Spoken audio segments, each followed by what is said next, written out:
ఒక ప్రాంతం అభివృద్ధి చెందాలంటే విద్య, వైద్యం ఎంతో అవసరమని పీసీసీ అధ్యక్షులు మహేష్ కుమార్ గౌడ్ అన్నారు. సీఎంసీ ఆసుపత్రి వైద్య సేవలు అందుబాటులోకి వస్తే ఈ ప్రాంత ప్రజలకు ఎంతో మేలు జరుగుతుందని అన్నారు. నిజామాబాద్ రూరల్ నియోజకవర్గం డిచ్పల్లిలో గల క్రిస్టియన్ మెడికల్ కళాశాలలో నూతనంగా నిర్మించిన డాక్టర్స్ క్వార్టర్స్ ను పీసీసీ అధ్యక్షుడు Mahesh Kumar Goud, Nizamabad rural MLA doctor Bhupath Reddy PCC అధ్యక్షుడు మహేష్ కుమార్ గౌడ్తో కలిసి ప్రారంభించారు. సందర్భంగా వారు మాట్లాడుతూ సిఎస్సి ఆధ్వర్యంలో త్వరలో డిచ్పల్లిలో సీఎంసీ ఆసుపత్రి పునరుద్ధరణకు ట్రస్ట్ వారు చర్యలు తీసుకోవడం అభినందనీయమని పేర్కొన్నారు. సీఎంసీకి 120 సంవత్సరాల చరిత్ర ఉందని వెల్లడించారు. ఈ ఆసుపత్రి కుష్టు వ్యాధిగ్రస్తులకు అనేక సేవలు అందించిందని, తిరిగి సీఎంసీ ఆధ్వర్యంలో నర్సింగ్ కాలేజ్ ప్రారంభించడం మంచి శుభ పరిణామమని అన్నారు.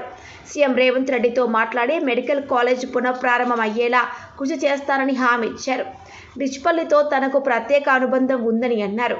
నిజామాబాద్ జిల్లాకు పూర్వ వైభవం తీసుకొస్తామని చెప్పారు. ఒక ప్రాంతం అభివృద్ధి చెందాలంటే విద్య, వైద్యం అవసరమని పేర్కొన్నారు.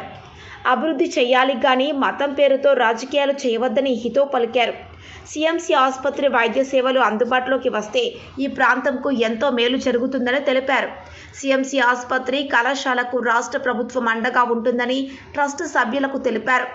ఈ కార్యక్రమంలో స్థానిక MLA Bhupat Reddy, Urdu academy chairman Tarbin Hamdan, వ్యవసాయ market committee chairman Muppa Gangareddy, PCC Manala Mohan Reddy, మండల కాంగ్రెస్ అధ్యక్షుడు అమృతాపూర్ గంగాధర్, జిల్లా కాంగ్రెస్ నాయకులు నరాల రత్నాకర్, మునిపల్లి సాయిరెడ్డి, శాంసన్, వాసు, ధర్మగౌడ్, జిల్లా CSI church association pastors, Congress party నాయకులు, కార్యకర్తలు తదితరులు పాల్గొన్నారు. చాలా సంతోషం.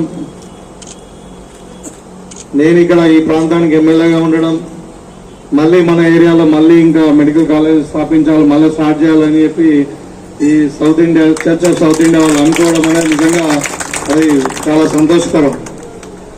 అంటే I was in politics that time 2000 since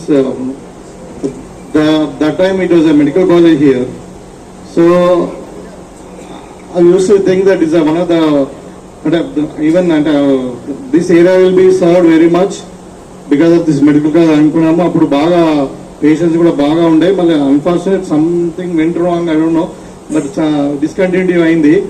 so I was worried, అరే ఎందుకు మనము సజ హైవే దగ్గర ఉంది, ఇంత మంచి ప్లేస్, మరి ఎందుకు నడిపించలేకపోతున్నారు.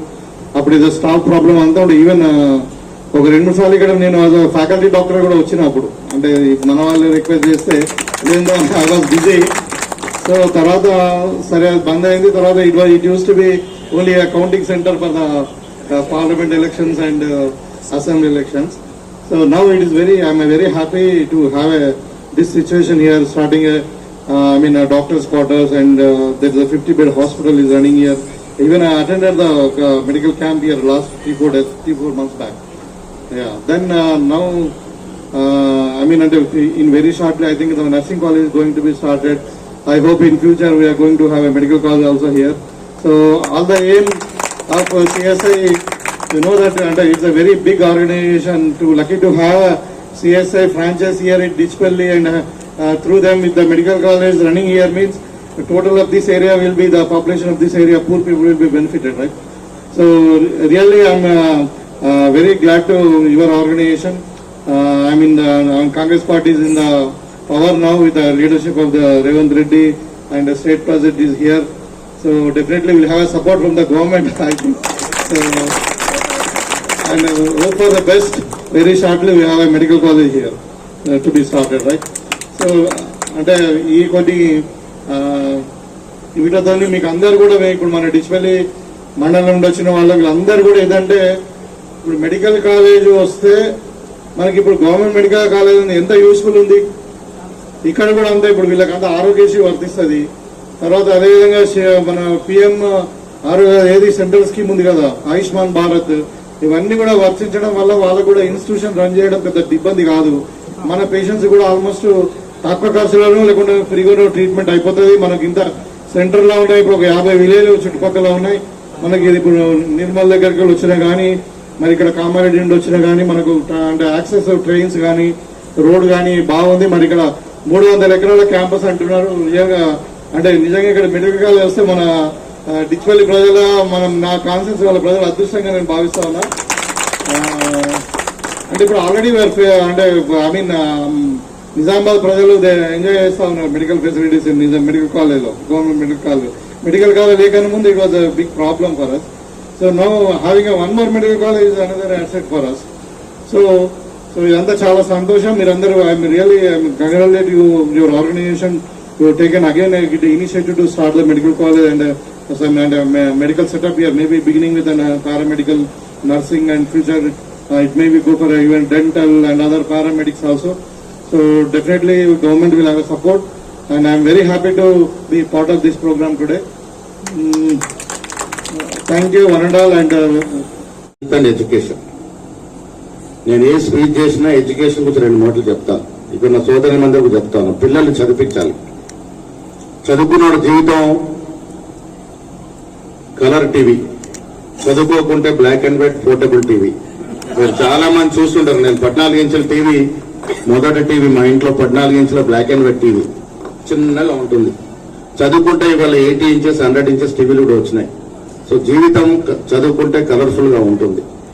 సో ఇవాళ అయ్యగారులందరినీ అభినందిస్తా ఉన్నాను. మళ్ళీ మంచి ఆలోచనతో ఆనాడు 98లో ప్రారంభమైన కళాశాల 2000లో కమెన్స్ అయింది కదా, 2003లో 2008 వరకు నడిచింది.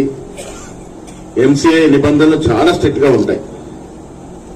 ఎంసీఏని ఎవరు ప్రభావితం చేయలేరు. నిజామాబాద్ మెడికల్ కళాశాల వచ్చినప్పుడు కూడా ఆనాడు అదృష్టం సుదర్శన్ రెడ్డి గారు మెడికల్ కళాశాల మంత్రిగా ఉండే.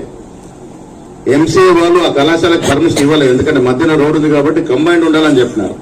కంబైండ్ క్యాంపస్ ఉంటేనే ఇస్తామని దాంట్లో కొంత మేనేజ్ చేసి మేము ఆ రోడ్ ని ఎరేస్ చేసి దాంతో ఫ్లైఓవర్ బ్రిడ్జ్ చూపించి దాని మీద ఆనాడు ఆజాద్ గారు హెల్త్ మినిస్టర్ ఉంటే చాలా పెద్ద ఎత్తున ప్రభావితం చేస్తే తప్ప ఎంసీఏ వారు పర్మిషన్ ఇవ్వలే. సో చాలా కఠిన నిబంధనలు ఎంసీఏ వద్ద ఉంటాయి. మీరు కావాల్సినటువంటి టెక్నికల్ సదుపాయాలు దయచేసి ఇమ్మీడియట్ గా స్టార్ట్ చేయండి. వీళ్ళంతవరకు 25లో మనం కాలేజ్ ఓపెన్ చేసుకోవాలి. నిజామాబాద్ జిల్లా ఒకప్పుడు తెలంగాణలో పెద్ద ధనాగార జిల్లా. నిజాం సాగర్ ప్రవహించే రోజుల్లో నిజామాబాద్ జిల్లాకి పిల్లలు ఇవ్వాలని ఆడపిల్లలు నిజామాబాద్కి ఇవ్వాలని తాతలు ఆడేవారు. ఇవాళ క్రమేణా నిజాం సాగర్ పారకం తగ్గిపోయి మనం కూడా ఆదిలాబాద్ మాదిరిగా వెనుకబడి జిల్లాగా మారిపోతున్న సందర్భం. అగ్రికల్చర్ పరంగా, పారిశ్రామిక పరంగా గొప్ప జిల్లా. నిజాం షుగర్ ఫ్యాక్టరీ ఆసేఖండంలో పెద్ద ఫ్యాక్టరీ, ముత్యంపేట చీలిక వచ్చే వరకు. సో పూర్వవైభవం నిజామాబాద్కి రావాలని మా కోరిక. అందులో భాగంగా పారిశ్రామికంగా, వ్యవసాయ పరంగా, విద్యాపరంగా మన అభివృద్ధి కావాలి. ఈ జిల్లాకి ఇంకో మెడికల్ కళాశాలతో పాటు ప్రభుత్వ ఇంజనీరింగ్ కళాశాలలు, నర్సింగ్ కళాశాలలు ఇవన్నీ కూడా అవసరం ఉన్నాయి.